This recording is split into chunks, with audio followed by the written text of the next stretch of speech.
Good morning student. आज हम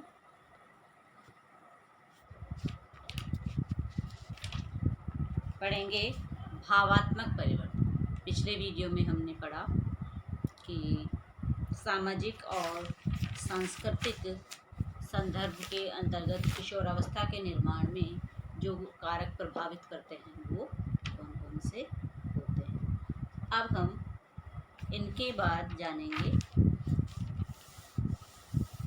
भावात्मक परिवर्तन। कौन से परिवर्तन?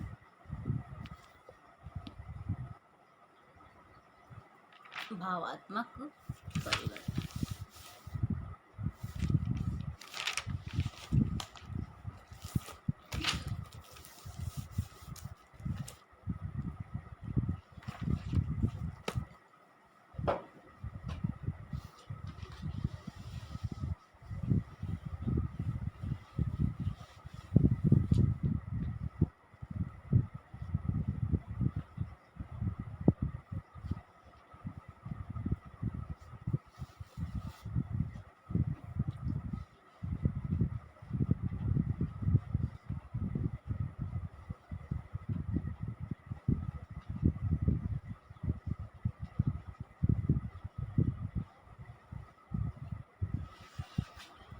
भावात्मक परिवर्तन। अब इसके संदर्भ में हम क्या जानने की कोशिश करेंगे? भावनात्मक या भावात्मक क्या होता है।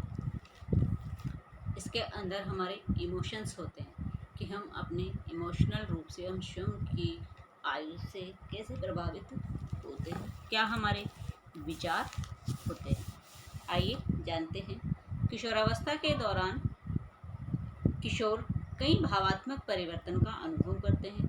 इनमें से कई भावनात्मक परिवर्तन किशोरों में हो रहे जैविक और शारीरिक परिवर्तनों के कारण उत्पन्न होते हैं। जैसे जैसे बालक बड़ा होता है उसकी शारीरिक मानसिक गतिविधियों में परिवर्तन आता है। शारीरिक मोस्टली शारीरिक रूप से परिवर्तन आता है। तो उसमें कई प्रकार के विकार उसके मन में चल रहे होते हैं। कई चीज़ें उसके मन में चल रही होती है। मैं इतना जल्दी बड़ा कैसे हो गया, है ना। तो मेरे आवाज़ ऐसी हो गई, मैं दिखने में कैसे लग रहा हूँ, चेहरे पे मेरे कील मुहासे आने शुरू हो गए हैं, यानी मैं अच्छा नहीं दिखता हूँ। तो ऐसे कई प्रकार के विकार बालक के मन में आते हैं। तो ये होते हैं हमारे इमोशनल चेंज कि शारीरिक गतिविधियाँ जैसे जैसे हमारे चेंज होती है, हमारे इमोशंस भी चेंज होते हैं। हम उनके बारे में सोचने लगते हैं। फिर है तीव्र गति से हो रहे शारीरिक परिवर्तन के प्रति अभ्यस्त न होने के कारण अधिकतर किशोर अपने शारीरिक स्वरूप को लेकर चिंतित रहने लगते हैं। उन्हें लगता है कि दूसरे लोग उनके शरीर और व्यवहार के प्रत्येक पहलू देख रहे हैं। जैसे कि यदि किसी किशोर या किशोरी के चेहरे पर मुहासे निकल आए तो उन्हें यही लगता है कि उनके आसपास से गुजरने वाला तथा उनसे मिलने वाला हर व्यक्ति सबसे पहले उनके चेहरे के मुहासे की ओर ही देखता है। तो इसमें कोई बड़ी बात नहीं। इस एज में कील मुहासे निकलते हैं, इस चीज़ को सभी जानते हैं। इसलिए बच्चों को इतना इमोशनल नहीं होना चाहिए। शारीरिक परिवर्तन के प्रति सभी किशोर अलग अलग तरीके से प्रतिक्रिया व्यक्त करते हैं। जैसे कि एक लड़का जिसके चेहरे पर उसकी उम्र के अन्य लड़कों की तुलना में पर्याप्त बाल नहीं है, उसे यह बड़ा अटपटा सा लगने लगता है। जबकि कई किशोर ऐसे भी होते हैं जिन्हें ऐसी परिस्थिति में कोई विशेष फर्क नहीं पड़ता है। अपने शारीरिक विकास के प्रति गर्व अथवा सहज भाव रखने से किशोरों के स्वबोध पर बहुत ही सकारात्मक प्रभाव पड़ता है। यदि कोई किशोर अपने शारीरिक स्वरूप को लेकर आवश्यकता से अधिक परेशान तथा असंतुष्ट रहता है तो वह अक्सर अपने व्यक्तित्व के अन्य जरूरी पहलुओं जैसे कि कार्य, पढ़ाई आदि पर पर्याप्त ध्यान केंद्रित नहीं कर पाता। इससे विद्यालय तथा अन्य क्षेत्रों में उसके प्रदर्शन में कमी आ सकती है और साथ ही साथ उसके स्वयं की प्रतिधारणा अथवा स्वाभिमान की भी स्वाभिमान को भी कम करती है। यानी हमारे साथ शारीरिक परिवर्तन होने के साथ साथ जो इमोशनली चेंजेज हम में आते हैं वो कुछ ज़्यादा ही आते हैं। इस समय बालक किस अवस्था में होता है? तनाव की अवस्था में होता है। किस अवस्था में होता है? बालक तनाव की अवस्था में होता है। क्योंकि मेरे ख्याल से इस समय अपने पेरेंट्स मतलब बालकों को है जो पेरेंट्स द्वारा प्रोत्साहित किया जाना चाहिए हर चीज़ के लिए, कि समझाया जाना चाहिए उनको, समय समय पर इन चीज़ों की गाइड देनी चाहिए ताकि बच्चे के मन में ऐसे विकार नहीं आए।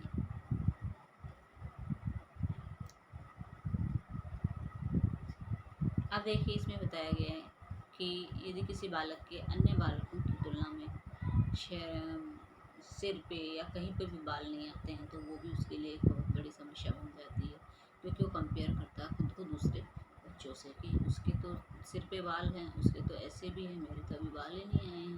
ये भी समस्या, यदि उम्र होते ही यदि उसके दोस्त के नहीं हैं और उसके आगे हैं दाढ़ी मूछ जो भी, ये भी बालक को बड़ी टेंशन होती है। अरे मैं तो अभी इतनी जल्दी इतना बड़ा हो गया, मेरे दोस्तों के साथ तो ऐसा हुआ ही नहीं, मेरे साथ ही ऐसा क्यों? तो ऐसे कई विकट भाई शारीरिक गतिविधियाँ सबकी अलग अलग होती है। पर्सनैलिटी व्यक्तित्व हमारा सबका अलग अलग प्रकार का होता है। तो अलग अलग प्रकार का व्यक्तित्व जब होता है तो हमारी शारीरिक प्रक्रियाएँ भी अलग अलग होती हैं। अब यदि कोई किशोर अपने शारीरिक स्वरूप को लेकर आवश्यकता से अधिक परेशान और तथा असंतुष्ट रहता है तो वह अक्सर अपने व्यक्तित्व के अन्य जरूरी पहलुओं जैसे कार्य, पढ़ाई आदि पर भी पर्याप्त ध्यान केंद्रित नहीं कर पाता है। इस समय देखिए इसीलिए कहा जाता है कि बालक के सामने दो रास्ते होते हैं, या तो वो सही रास्ते जाएगा या गलत रास्ते जाएगा। ठीक है, तो इस समय बालक के मन में कई प्रकार के विचार चल रहे होते हैं, इसलिए माता पिता को उनके साथ ज़्यादा स्ट्रिक्टनेस नहीं रखनी चाहिए। जहाँ तक हो सके पोलाइटली बच्चे की बातों को सुनने की कोशिश करें, उनकी बातों को सुन करके और उसे समझाने की कोशिश करें, उसे गाइड करें कि उसे क्या करना चाहिए क्या नहीं करना चाहिए। क्योंकि इस अवस्था में बालक में इतनी बुद्धि नहीं होती है, वो मेच्योर भी नहीं होता भी है और नहीं भी होता है, दोनों सिचुएशन उसके सामने होती है। वो मन से तो स्वयं को मानते हैं लेकिन डिसीजन लेने में वो इतने मेच्योर नहीं होते हैं कि उन्हें क्या करना है। अब जब मन में कई प्रकार के विचार चल रहे थे तो उनसे बालक की कौन कौन सी चीज़ें प्रभावित होती है, उनके कार्य, इन सब चीज़ों को लेकर जब बच्चा तनाव में होता है तो उनके कार्य जो चल रहे होते हैं उन पर काफ़ी प्रभाव पड़ता है। साथ में उनके स्टडी जो होती है वो भी छूट जाती है। इससे कई बच्चे हैं जो पढ़ाई से मुंह मोड़ लेते हैं और दूसरी राह पर निकल पड़ते हैं, जो कि एक अच्छी आदत नहीं होती। बालक दूसरी राह पर चल पड़ते हैं, वो संगति का इसमें बहुत ज़्यादा असर पड़ता है।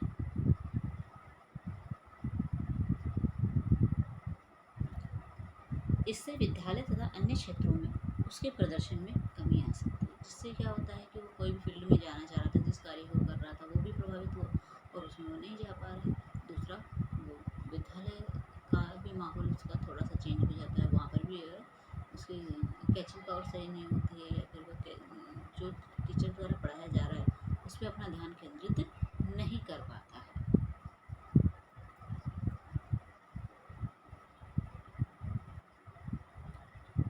और साथ ही स्वयं की धारणा में परिवर्तन आता है और उसके स्वाभिमान में भी कमी आती है। कॉन्फिडेंटली वो किसी चीज़ को नहीं कह पाता है। अपने प्रति नकारात्मक धारणा रखने से अक्सर व्यक्ति असुरक्षित महसूस करता है, जिससे उसमें शरीर के प्रति नकारात्मक भावनाएं उत्पन्न होती हैं। कई बार ऐसा होता है कि शारीरिक रूप से अपंगता वाला किशोर स्वयं को अन्य से कम न समझे, जबकि एक ठीक ठाक शरीर वाला किशोर हर समय चिंतित और अपूर्ण महसूस करता है, क्योंकि उसे लगता है कि उसका शरीर उसकी इच्छा के अनुरूप आकर्षक नहीं है। ये भी बड़ी समस्या है। इस अवस्था में जैसे जैसे शरीर हमारा बढ़ता है, यदि उसके फ्रेंड्स का शारीरिक सुडौलता वगैरह सब कुछ अच्छी है, उसकी हाइट पर्सनैलिटी अच्छी है, और जो बच्चा तनाव में है उसकी नहीं है, तो उसे कई बातें सोचने पर उसको मजबूर कर देती है। मेरी हाइट अच्छी नहीं है, मैं इतना छोटा रह जाऊँगा, कहते भाई राम मैं सबसे लंबा क्यों हूँ, मेरे दोस्तों की तो सबकी सारी हाइट सही है, मेरी हाइट इतनी क्यों। तो ऐसे कई प्रकार के विकार बालक के मन में नकारात्मक विचारधाराएं आने लगती है।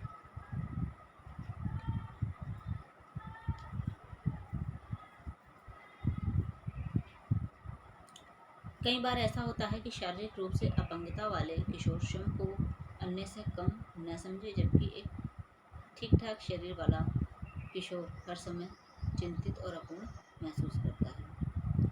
अब है किशोरों की मनः स्थिति भी परिस्थितियों के अनुरूप बदलती है। जैसे कि कभी तो किशोर परिवार के सदस्यों और मित्रों के साथ रहने की इच्छा रखता है और कभी बिल्कुल अकेला रहना पसंद करता है। किशोरों को कई बार अचानक बेहद तेज क्रोध भी आता है।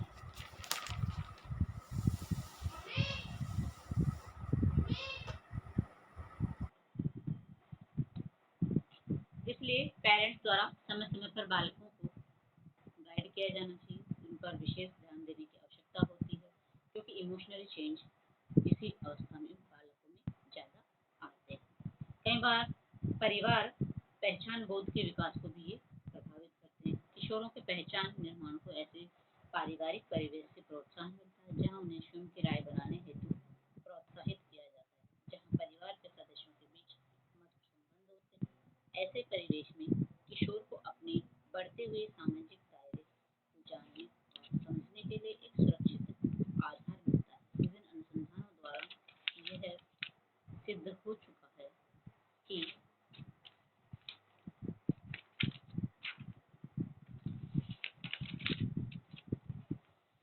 सुदृढ़ और स्नेहमय पालन पोषण से पहचान का स्वस्थ विकास होता है। स्नेहमय पालन पोषण का अर्थ है कि अभिभावक उत्साही, स्नेही और बच्चे के प्रयासों और उपलब्धियों का समर्थन करने वाले हैं।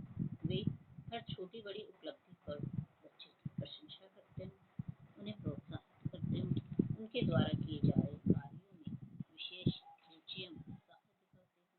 किशोरों को भावनाओं के प्रति संवेदनपूर्ण ढंग से प्रतिक्रिया व्यक्त करते हैं। देखिए पेरेंट्स का इसमें सहयोग बताया गया इमोशनली में कि हमें एक माता पिता द्वारा बच्चों को किस प्रकार से जो गाइड किया जाना चाहिए, किस प्रकार से उन्हें संबोधित किया जाना चाहिए। तो इसमें है कि बालकों का जो पालन पोषण है बड़े स्नेहमय ढंग से किया जाना चाहिए, कि बालक के मन में उत्साह है और उसके प्रति हमें स्नेह यानी प्रेम भी विशेष दिखाना चाहिए, ताकि उसे कभी ये नहीं फील हो कि मेरे माता पिता मुझसे प्यार नहीं करते। तो मुझसे प्यार की आवश्यकता इस समय बालकों को होती है, और जहाँ तक हो सके किशोर किशोरियों के साथ एक दोस्त की तरह बिहेव करें, ताकि वो अपने मन की हर छोटी से छोटी बात आपको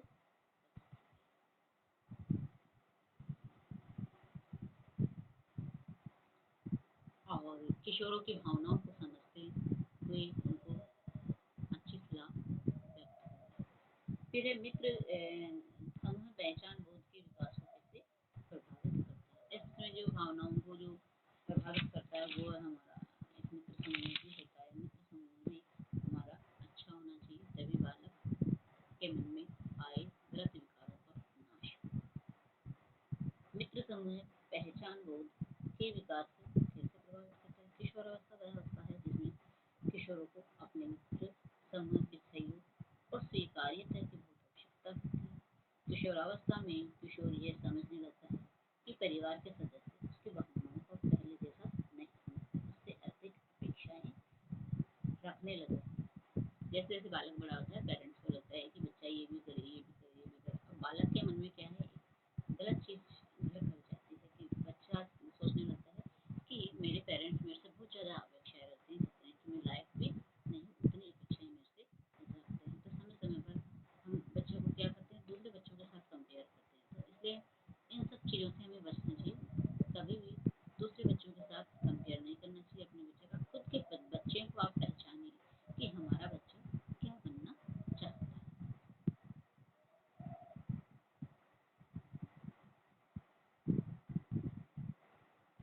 फिर है किशोरावस्था में मित्रों का महत्व और अधिक बढ़ जाता है क्योंकि किशोर अपना अधिकतर समय मित्रों के साथ बिताना पसंद करता है। किशोरों की भाषा, विचार, व्यवहार, सोच, पसंद, नापसंद तथा कपड़ों तक पर मित्रों का प्रभाव साफ देखा जा सकता है। जैसे उसके फ्रेंड्स जैसे कपड़े पहनेंगे वो भी वैसे कपड़े पहनना पसंद करता है। कई बार ऐसा लगता है कि माता पिता और मित्रों के मूल्य, पसंद नापसंद का सोच जैसे एक दूसरे से काफी अलग हो। ऐसी स्थिति में किशोर अक्सर अपने मित्रों की ओर ही अधिक झुकाव रखता है। इससे माता पिता और किशोरों के संबंधों में परिवर्तन आना शुरू हो जाते हैं क्योंकि जैसे जैसे बालक बड़ा होता है तो माता पिता और बच्चों में जो संबंध होते हैं वो मधुर न रहते थे, एक कड़वाहट वाले हो जाते हैं। हमेशा झंझनाहट होती है बालक के मन में। इधर पेरेंट्स भी परेशान रहते हैं कि बच्चा ऐसे करने लगा है, वैसे करने लगा है, हेयर स्टाइल चेंज कर, इसने अपना ड्रेस कोड चेंज कर लिया, इसने अपनी लैंग्वेज चेंज कर ली क्योंकि वो ज़्यादा से ज़्यादा समय किसके साथ रहता है, अपने मित्रों के साथ रहता है। इसलिए उसके बिहेवियर में ऐसा परिवर्तन आना।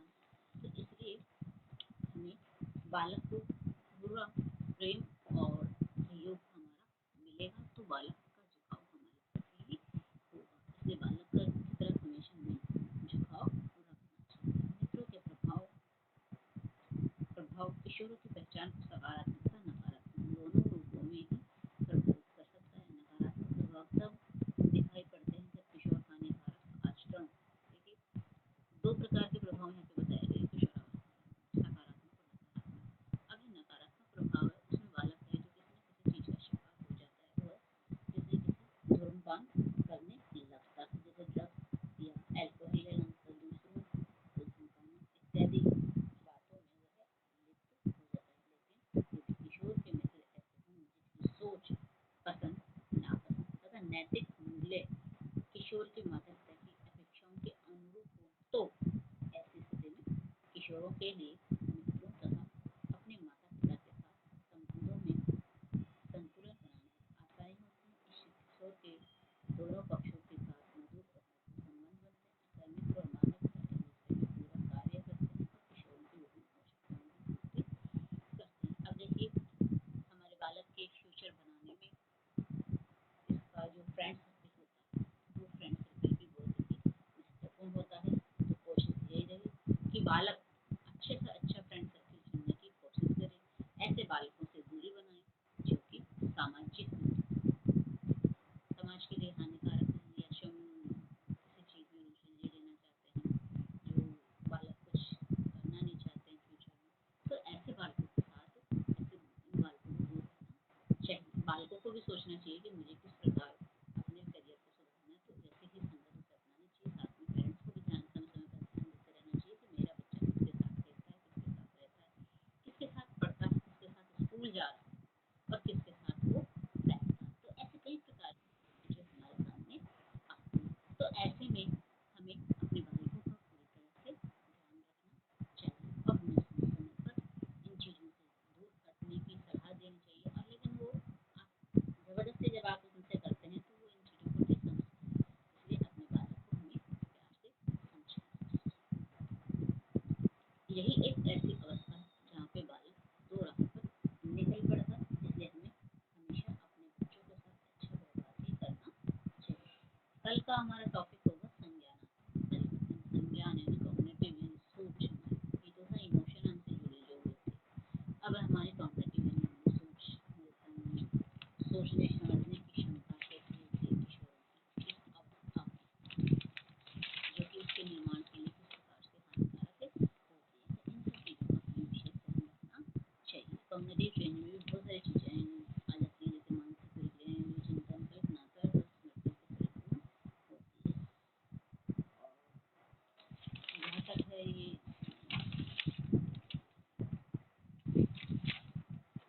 2 वीडियो में या 2 क्लास के अंदर